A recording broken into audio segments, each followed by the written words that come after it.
கிறிஸ்து இயேசுக்குள் வாழ அழைக்கப்பட்ட அனைத்து சகோதர சகோதரிகளுக்கும் தேவனால் கிருபையும் தேவ ஆவியின் ஞானமும் உண்டாவதாக. இன்னைக்கு நம்ம பார்க்க போகிற சத்திய வசனத்தின் சத்தியங்களை எந்த வசனத்தை பற்றி நம்ம பார்க்க போகிறோம் அப்படின்னு பார்த்தோன்னா, மார்க் 1ஆம் அதிகாரத்தில் வசனம் 13ஆம் வசனத்தை பற்றி தான் இன்னைக்கு நாம் பார்க்க போகிறோம். அதை நம்ம வாசிக்க கேட்போம். அவர் வனாந்தரத்திலே 40 நாள் இருந்து சாத்தானால் சோதிக்கப்பட்டு அங்கே காட்டு மிருகங்களின் நடுவிலே சஞ்சரித்து கொண்டிருந்தார். தேவ தூதர்கள் அவருக்கு ஊழியம் செய்தார்கள். இந்த வசனத்தை பற்றி தான் இன்னைக்கு நம்ம தியானிக்க போகிறோம்.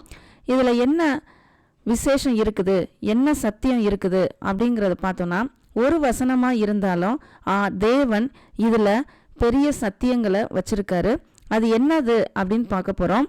அவர் வனாந்தரத்திலே 40 நாள் இருந்து, எத்தனை நாட்கள்? 40 நாட்கள் இருக்கிறாரு.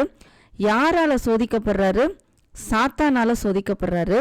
அடுத்தது காட்டு மிருகங்கள் நடுவிலே சஞ்சரித்து கொண்டிருந்தார். இங்கே நம்ம நல்லா என்னென்ன இருக்குது அப்படிங்கிறத நம்ம முதல்ல பார்க்கணும். முதல்ல என்னது? வனாந்தரம். இரண்டாவது சாத்தான். மூன்றாவது காட்டு மிருகங்கள். 3 விதமாக சோதனைகள் வருது. சாத்தானும் 3 சோதனைகளை கொடுக்குது. அதை நம்ம மத்தேயு எழுதின சுவிசேஷத்திலேயே நம்ம அதை விவரமாக பார்த்தோம். மீண்டும் லூக்கா எழுதின சுவிசேஷத்திலே நம்ம அதை பார்ப்போம். இப்போ இந்த வசனத்தில் பார்த்தோம் அப்படின்னா, வனாந்தரத்திலே 40 நாட்கள் இருக்கிறார். இப்போ இந்த 3 விஷயங்களை பார்ப்போம். வனாந்தரம், அடுத்தது சாத்தான், அடுத்து காட்டு மிருகங்கள். இவையெல்லாம் எதை குறிக்கிறது என்றால், வனாந்தரம் அப்படிங்கிறது இந்த உலக வாழ்க்கையில், இந்த உலகத்தில் ஏதாவது நமக்கு எப்படிப்பட்ட நிலை வரும், எப்போ அப்படின்னா ஞானஸ்நானம் எடுத்ததுக்கப்புறம். இன்னும் விவரமாக சொல்லப்போனால் எப்படி இருக்கும் அப்படின்னா, தேவனை உண்மையாக ஏற்றுக்கொண்டு இயேசு கிறிஸ்துவை தன் சொந்த இரட்சகராக, இயேசு கிறிஸ்துவை கர்த்தர் என்று யார் ஏற்றுக்கொள்கிறார்களோ, தாகமாக ஏற்றுக்கொண்டு அவர் பின்னால் போக வேண்டும் என்று நினைக்கிறார்களோ, அவர்களுக்கு உடனே வருவக்கூடியது என்ன அப்படின்னா வனாந்தர நிலை தான். அது இந்த உலகத்திலே நம்ம இருக்கலாம், வீட்டிலே இருக்கலாம். ஆனால் ஆவிக்குரிய நிலையில் கண்களுக்கு புலப்படாத தன்மை எப்படி இருக்கும் அப்படின்னா ஒரு வனாந்தரமான நிலை. எப்படி இருக்கும் அப்படின்னு யோசிச்சா, பல பேரால் வெறுக்கப்படும் நிலை வரும், பல பேரால் ஒதுக்கப்படும் நிலை வரும். நம்மில், அதாவது நம் வேலையிலையோ இல்லை நம்ம தொழிலையோ முன்னேற்றம் இல்லாமல் ஒரே மாதிரியான நிலை கூட வரும். இல்லை பின்தங்கிய நிலை கூட நமக்கு ஏற்படலாம். எப்போ? இயேசு கிறிஸ்துவை உண்மையாகவே ஏற்றுக்கொள்ளும் பொழுது. ஆனால் இப்பொழுது இப்போ நம்ம என்ன பார்க்குறோம் அப்படின்னா, இயேசு கிறிஸ்துவை ஏற்றுக்கொள்பவர்கள் எப்படி இருக்கிறார்கள்னா, ஏதோ ஒரு ஆதாயத்துக்காக ஏற்றுக்கொள்கிறார்கள். ஆனால் அது முழுமையான ஏற்றுக்கொள்ளுதல் கிடையாது. இன்னும் சொல்லப்போனால் அது உண்மையான ஏற்றுக்கொள்ளுதலும் கிடையாது. இயேசுவை ஏற்றுக்கொள்வது ஆதாயத்திற்காக அல்ல, நாம் ஆதாயமாகுவதற்காக. அவருடைய ஆத்மா, அதாவது அவருடைய மனதிற்கு ஏற்றவாறு நாம் ஆதாயமாகுவதற்காக தான் அவரை நாம் ஏற்றுக்கொள்ள வேண்டுமே தவிர, நாம் எந்த ஒரு ஆதாயத்துக்காகவும் அவரை ஏற்றுக்கொள்ள கூடாது. இன்னும் சொல்ல போனால், இயேசு கிறிஸ்துவை நாம் ஏற்றுக்கொள்ளும் போது பல சிலுவைகள் நம்ம அனுபவிக்க நேரிடும். அதைத்தான் அவர் என்ன சொல்றார் அப்படின்னா, தன்னைத்தான் வெறுத்து தன் சிலுவையை அனுதினமும் சுமந்து கொண்டு என் பின்னே வரக்கடவன் அப்படின்னு சொல்றாரு. அப்ப அவரை ஏற்றுக்கொண்ட பிறகு வனாந்தரமான நிலைமை எங்கே இருக்கோம்னா, இந்த உலகத்துல இருந்துட்டே நமக்கு நேர வாய்ப்பு அதிகம் உண்டு. அப்ப இதை நம்ம எடுக்கும் பொழுது, என்னடா இயேசுவை ஏற்றுக்கொண்டா நமக்கு ஆசீர்வாதம் தானே வரும், நம்ம தேவன் பின்னால போனா ஆசீர்வாதங்கள் தானே வரும் அப்படின்னு நினைச்சுக்கிட்டு இருக்கிறவர்களுக்கு தான் இது முக்கியமான ஒரு மெசேஜ். என்ன, எதனால அப்படின்னு சொன்னோம்னா, இப்போ உள்ள காலகட்டத்தில் சபையில் போதிக்கப்படுகிறது என்னவென்றால், ஆசீர்வாதங்களுக்காக தான் இயேசுவை ஏற்றுக்கொண்டு வருகிறார்கள். ஆனால் ஆசீர்வாதங்களுக்காக இல்லை, அவரையே ஆசீர்வாதமாக நாம் ஏற்றுக்கொள்வதற்காக தான் நாம் என்ன பண்ண வேண்டும்? அவர் பின்னால போக வேண்டும். அவர்தான் நமக்கு பங்கு, அவர்தான் நம் சொத்து, அவரே நமக்கு என்னது? ஆசீர்வாதம். சும்மா என்ன சொல்றது, ஒரு சின்ன சின்ன அற்ப ஆசீர்வாதத்துக்கோ இல்லை அற்ப சந்தோஷத்துக்கோ அந்த விலை மதிப்பில்லாத அவரை நாம் என்ன பண்ணக்கூடாது? வேஸ்ட் பண்ணக்கூடாது. அவரையே நாம் ஏற்றுக்கொண்டு அவரை நம்மில் பிரதிபலிக்க வேண்டும் என்பதே தேவனுடைய சித்தமாக இருக்கிறது. எந்த மனுஷனையும் பிரகாசிப்பிக்கிற ஒளியே அந்த மெய்யான ஒளி. அவர்தான் யாரு? இயேசு கிறிஸ்து. அப்படிப்பட்டவர் பின்னால போக வேண்டும் என்றால் வனாந்தரமான நிலையை நாம் கட்டாயமாக கடக்க வேண்டும்.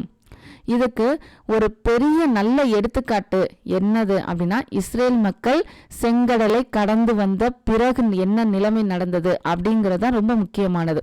என்னது அப்படின்னு பார்த்தோம்னா, எகிப்திலிருந்து விடுதலை ஆயிட்டாங்க. விடுதலை ஆயிட்டு செங்கடலை கடந்து வந்தாங்க. கடந்து வந்தோன்னு அவர்களுக்கு ரொம்ப நல்ல சோலைவனமான ஒரு வாழ்க்கை இல்லை. அவர்களுக்கு எந்த கடந்தாங்க? வனாந்தரத்தை கடந்தார்கள். எத்தனை நாட்கள்? 40 வருடங்கள். அப்ப 40 வருடங்களும் அவர்கள் வனாந்தரத்தை தான் கடந்தாங்க. ஆனா அவர்களுக்கு என்ன இல்லை? எந்த விதமான குறைவும் இல்லை. அதை தான் இங்க ரொம்ப யோசிக்க வேண்டியது. நாமும் அதே மாதிரி இயேசு கிறிஸ்துவை ஏற்றுக்கொண்ட பிறகு வனாந்தரமான சூழ்நிலை இருக்கும் நம்மளை சுற்றி, ஆனா எந்த குறைவும் இருக்காது. அதுதான் இங்க ரொம்ப முக்கியமானது. எப்படி கர்த்தர் இஸ்ரேல் மக்களை எந்த விதமான குறையும் இல்லாமல் சாப்பாட்டுக்கு சாப்பாடு, தண்ணிக்கு தண்ணி, எல்லாமே, அதாவது பகலில் உஷ்ணத்தை தணிக்கிறதற்கு மேகஸ்தம்பம், இரவில் உள்ள குளிரை தணிப்பதற்கு அக்கினியாகவும் அவர் இருந்திருக்கார். அப்படி எந்த குறையும் இல்லாமல் அவர்களுக்கு போடக்கூடிய உடையோ இல்லை எதுலையுமே மிதியடி கூட அவர்களுக்கு எந்த விதமான குறையும் இல்லாமல் இருந்தார்கள். ஆனா பார்ப்பதற்கு அது எப்படிப்பட்டதாக இருந்தது? வனாந்தரமான ஒரு நிலையாதான் இருந்துச்சு. ஆனாலும் அந்த நிலைமையை தேவன் எப்படி அவர்களை வழி நடத்தினார் அப்படிங்கிறது நமக்கு தெரியும்.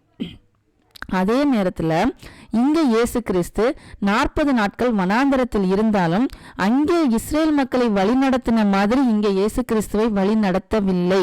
ஏன்னா இயேசு கிறிஸ்து இங்கே என்ன அனுபவித்தார்?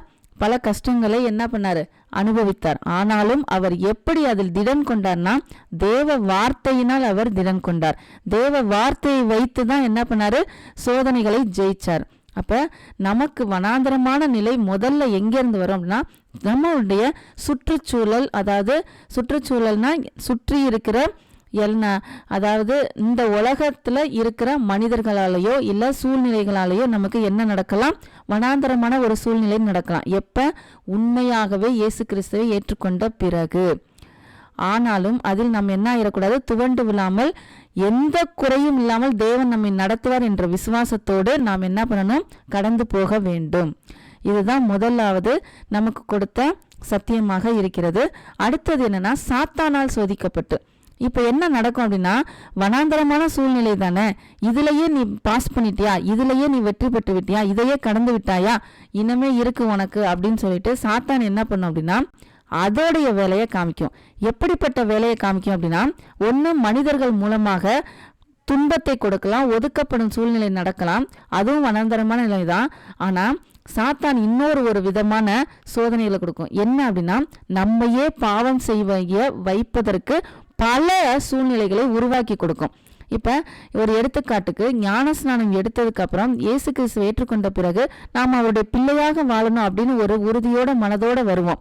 அப்படி வரும் பொழுது சாத்தான் என்ன பண்ணுனா, இதுவரைக்கும் நீ தண்ணி அடிச்சிட்டு இருந்த, இனிமே தண்ணி அடிக்காம இருப்பியா அப்படிங்கிற மாதிரி ஒரு உறுதியோட வரும்போது சாத்தான் என்ன பண்ணுனா, அப்பதான் என்ன பண்ணும், பல பேரோட, அதாவது நல்ல நண்பர்கள் இல்லாம தவறான நண்பர்களோட பழக்கம் ஏற்படுற மாதிரி சூழ்நிலைகளை அமைத்து கொடுக்கும். அந்த மாதிரி இது ஒரு எடுத்துக்காட்டு. இன்னும் வேற என்ன எதுனா, நாம் இந்த உலக வாழ்க்கையில பல விதமான இச்சைகள்ல இருந்திருப்போம். அதுல இருந்து விடுதலை ஆகணும் அப்படின்னு நினைச்சிட்டு இருப்போம். ஆனா சாத்தான் என்ன பண்ணும், அப்பதான் பல இச்சைகளை காமிக்கிற மாதிரி பல பேருடைய சொற்களோ இல்ல பல பேருடைய, இப்பதான் பார்க்கவே நிறைய செல்போனு, இது டிவி, கம்ப்யூட்டர், எல்லாமே நெட்ல என்னென்ன வேணுமோ எல்லாமே என்ன ஆயிருது, காண்பிக்கப்படுகிறது. அப்படி இருக்கும் பொழுது நாம் அதையும் என்ன ஆயிடக்கூடாது, தோண்ட விடக்கூடாது. அப்ப சாத்தான் எப்படிப்பட்ட சோதனைகளை அது சூழ்நிலைகள் மூலமாகவும் கொடுக்கும், மனிதர்கள் மூலமாகவும் கொடுக்கும். இப்ப எப்படி இயேசு கிறிஸ்துக்கு 3 சோதனைகளை எப்படி கொடுத்துச்சு? ஒன்னு இச்சைகளை வைத்து, இன்னொன்னு அடிப்படை தேவையை வைத்து என்ன பண்ணுச்சு, அவரை நெருக்குனது. அடுத்தது இச்சையை வைத்து, அடுத்தது பெருமையை வைத்து. எப்படின்னா, மாம்சத்தின் இச்சையும் ஜீவனத்தின் பெருமையும் இதெல்லாம் கலந்துதான் என்ன பண்ணது, கண்களின் இச்சை, இது 3ஐயும் கலந்துதான் சாத்தான் என்ன பண்ணும், அந்த இச்சைகளை தூண்டிவிடும். இதே மாதிரி உள்ள இச்சையை தான் எங்கே தூண்டி விட்டுச்சு ஏற்கனவே அப்படின்னா ஆதாமுக்கும் ஏவாளுக்கும். அந்த மரத்தோடைய கனியை பார்த்து புசிப்புக்கு நல்லதும் பார்ப்பதற்கு இனிமையாகவும் இருக்குது அப்படிங்கிறத பார்த்து தான் அவங்களை விழ வைத்தது. இதே மாதிரிதான் இன்றும் சாத்தான் நம்மை சோதனைக்குட்படுத்த பண்ணிக்கிட்டு இருக்குது. அதனால முதலாவது வனாந்தரமான சூழ்நிலையிலே நம்ம கடக்கணும்.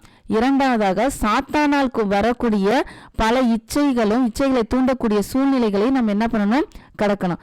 இதிலெல்லாம் இருந்து நம்ம வெற்றி பெறணும்னா இயேசு எப்படி சாத்தானை வெல்வதற்கு வசனங்களை எடுத்துக்கொண்டாரோ அதுதான் ஆயுதம், அதுதான் நமக்கு கூர்மையான ஆயுதம். அதை வைத்துதான் என்ன பண்ண முடியும், இந்த சாத்தானுடைய சூழ்ச்சிகளை நாம் அறுத்தெறிய முடியும்.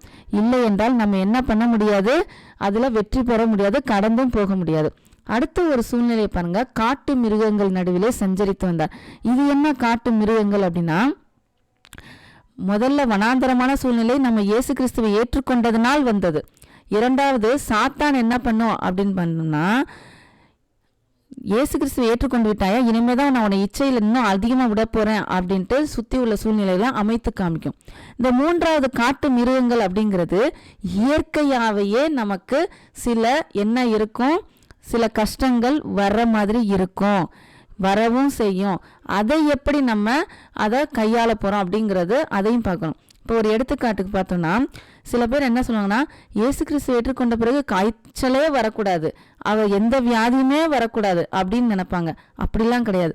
இந்த உலகத்துல இருக்கிற வரைக்கும் எல்லாருக்கும் எப்படி காய்ச்சல் வருதோ, எல்லாருக்கும் எந்த மாதிரி தலைவலி வருதோ அப்படி அவர்களுக்கும் வரதான் செய்யும்.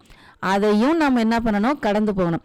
அதனால காய்ச்சல் வந்துட்டா எந்த மாத்திரையும் போடக்கூடாது, டைரக்டா இயேசு கிறிஸ்துவே வந்து குணப்படுத்துவார் அப்படிங்கிற நிலை கிடையாது. அவைகளையும் நாம் என்ன பண்ணணும், கடந்து போக வேண்டும். ஏன்னா காட்டு மிருகங்கள், அவர் வனாந்தரத்தில் இருக்கும்போது காட்டு மிருகங்கள் இருக்கதான் செய்யுது, அது இயற்கையாகவே இருக்கதான் செய்யுது. இதுக்கு இன்னொரு பதமாகவும் நாம் யோசிக்கலாம். எப்படின்னா, நாம் இயேசு கிறிஸ்துவை ஏற்றுக்கொண்டதனால் வரக்கூடிய சோதனைகள் கிடையாது இது. இவை எப்படின்னா, ஒவ்வொரு மனிதனுக்கு பின்னாடியும் எப்படிலாம் வந்து இந்த உலகம் கொடுக்கிற இது துன்பம் எப்படி இருக்குதோ அதே மாதிரி இவர்களுக்கும் அந்த துன்பங்கள் எல்லாம் கடந்து வரதான் வேண்டும். அப்படி இருக்கும்போது இந்த 3 விதமான சோதனைகளையும், இந்த 3 விதமான சூழ்நிலைகளையும், இந்த 3 விதமான அதாவது ஒவ்வொரு யுகமா அந்த மாதிரி எப்படிக்குன்னா, ஒரு குறிப்பிட்ட நேரத்துல தான் இது நடக்கும், அடுத்தது இந்த இதுக்கு நடக்கும், அப்படி கிடையாது. இது 3மே கலந்தும் நடக்கும், தனித்தனியாகவும் நடக்கும், ஒன்னாவும் நடக்கும். ஆனா நம்ம என்ன ஆயிடக்கூடாது, பின்வாங்கி போயிடக்கூடாது. இது ஒவ்வொரு மனிதனும் இயேசு கிறிஸ்துவை ஏற்றுக்கொண்ட பிறகு தன்னை அதாவது முழுவதுமாக ஒப்பு கொடுத்த பிறகும் இப்படி நடக்கும். அவைகளிலிருந்து நாம் எப்படி கடந்து போக வேண்டும் என்பதுதான் அதுல முக்கியம். அவைகளிலிருந்து நாம் வெற்றி பெறுவது எந்த அடையாளம்னா, அதிலிருந்து கடந்து போவதான் அதுல இருந்து வெற்றி பெறுவது.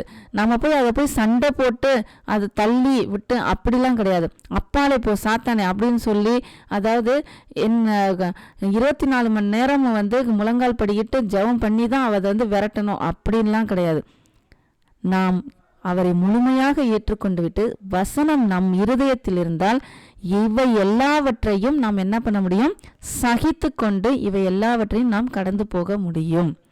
இதுதான் இன்னைக்கு நம்ம பார்த்த சத்திய வசனங்கள்ல, அது ஒரே வசனத்துல இவ்வளவு சத்தியங்கள் நமக்கு கொடுக்கப்பட்டிருக்கிறது. அடுத்தது என்ன அப்படின்னு பார்த்தோம்னா, தேவ தூதர்கள் அவருக்கு ஊழியம் செய்தார்கள். இதுதான் அடுத்தது ரொம்ப முக்கியமானது. என்ன அப்படின்னா, ஒரு வகையான சோதனைகளை நம்ம கடக்கும்போது, இல்லை இந்த 3 விதமான சோதனைகளையும் கடக்கும் பொழுது எப்படி கர்த்தர் இஸ்ரேல் மக்களை ஆதரித்து அவர்களை வழிநடத்தினாரோ அதே மாதிரி நம்மை கைவிட மாட்டார். எப்ப ஒரு தடவை அவரை ஏற்றுக்கொண்டு விட்டோம் என்றால் அவர் நம்ம என்ன பண்ண மாட்டாரு, கைவிடவே மாட்டார். எப்பேற்பட்ட சூழ்நிலைகளா இருந்தாலும், பார்ப்பதற்கு நமக்கு மலை போல இருந்தாலும், அவைகளை நாம் கடந்து போவதற்கு எப்படி வேண்டுமானாலும் அவர் சூழ்நிலைகளை அமைத்து நமக்கு என்ன கொடுப்பாரு, வழிகளை திறந்து வைப்பார். அதை நம்ம பிடிச்சிக்கிட்டு வெளியில வரணும். இங்க எப்படி இவ்வளவு சோதனைகளுக்கு அப்புறமும் தேவ தூதர்களே அவருக்கு வந்து என்ன பண்ணியிருக்காங்க, ஊழியம் செய்திருக்கார்கள். அப்ப நாம் அவருடைய பிள்ளைகளாக மாறும் பொழுது நமக்கு தேவ தூதர்கள் என்ன, அவரே நமக்கு என்ன பண்ணுவாரு, உறுதுணையாக இருந்து நம்மை கடக்க உதவி செய்வார்.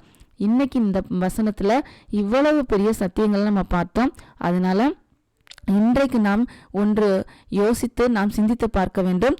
எவ்வளவு பெரிய வனாந்தரமான சூழ்நிலையா இருந்தாலும் சரி, எவ்வளவு பேர்னால சுற்றி நமக்கு பல விஷயங்கள் நம்மளை சுற்றி நமக்கு எல்லாமே நெகட்டிவா நடந்தாலும் சரி, எல்லாமே நமக்கு எதிர்மறையாக நடந்தாலும் சரி, ஆனா நம்ம என்ன ஆயிரவே கூடாது, பின்வாங்கி போகாமல் முன்னேறி செல்வதில் தான் நாம கருத்தோடு கவனத்தோடு எச்சரிக்கையாக இருக்க வேண்டும்.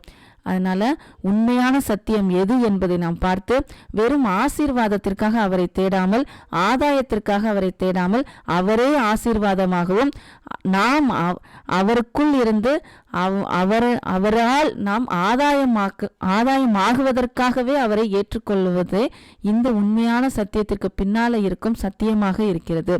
அதனால நாம் இந்த சத்தியத்தை வென்றும் விட்டுவிடாமல், கிறிஸ்து இயேசுவை விட்டுவிடாமல் அவருக்குள் நிலைத்திருந்து நாம் மற்றவர்களுக்கு ஒளியாக பிரகாசிப்போமாக.